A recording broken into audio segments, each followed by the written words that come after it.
Hello everyone, today we're going to get to know the Shodaigoji suit.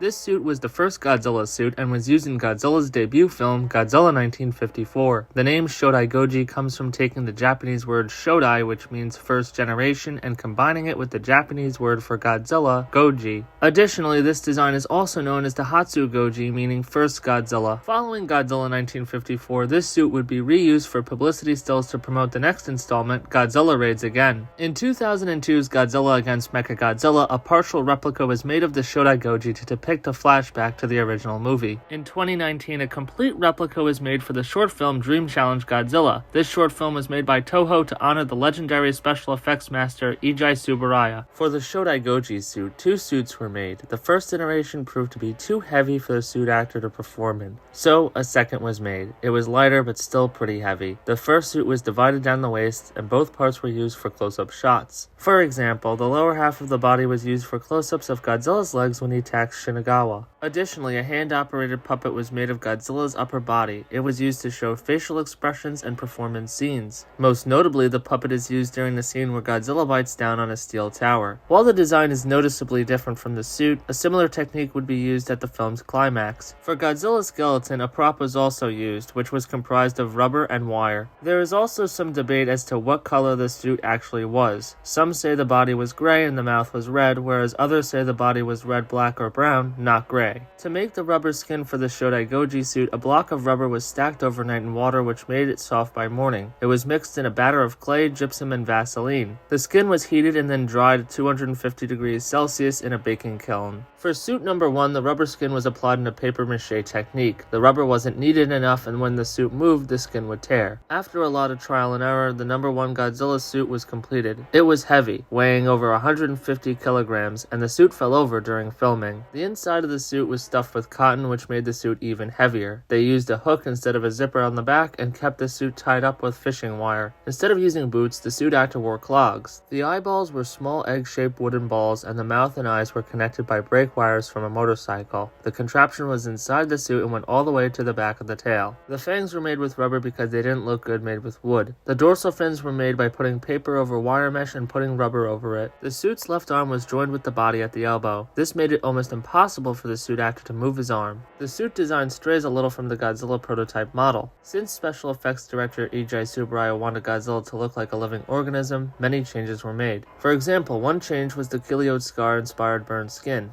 Tsuburaya also took design elements from gorillas, reptiles, and amphibians when implementing changes. Godzilla looks more like a mammal than he does in the prototypes. In 2002, a replica of the Shodaigoji suit was created for a flashback scene to the original Godzilla's death in Godzilla against Mechagodzilla. A complete replica was made and shown off at Godzilla Festival 2018. In 2019, the same suit was reused in the short film Dream Challenge Godzilla. The film honored the master of special effects, Eiji Tsuburaya, who was influential in the Godzilla series.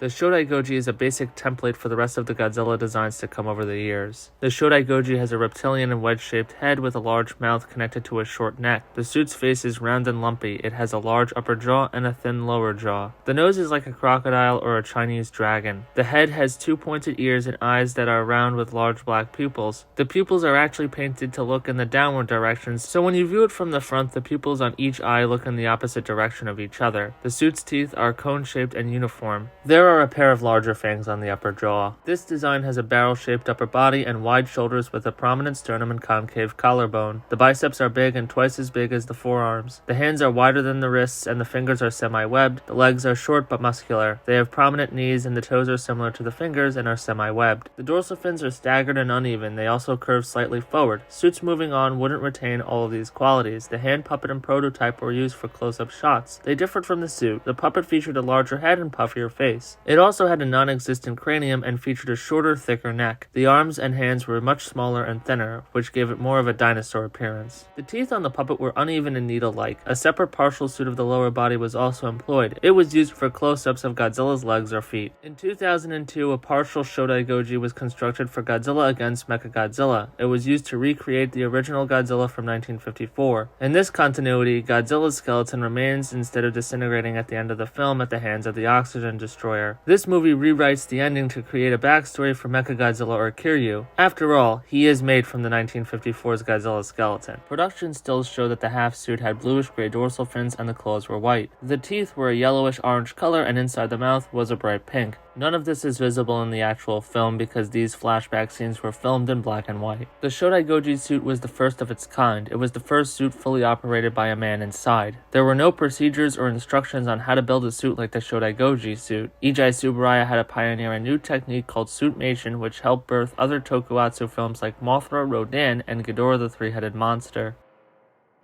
I hope you enjoyed this video. Thank you again for the continued support. I really appreciate it. The next suit up will be the Musako Goji from 1967's Son of Godzilla. It will also be the last Godzilla suit I cover that was used in the Showa era.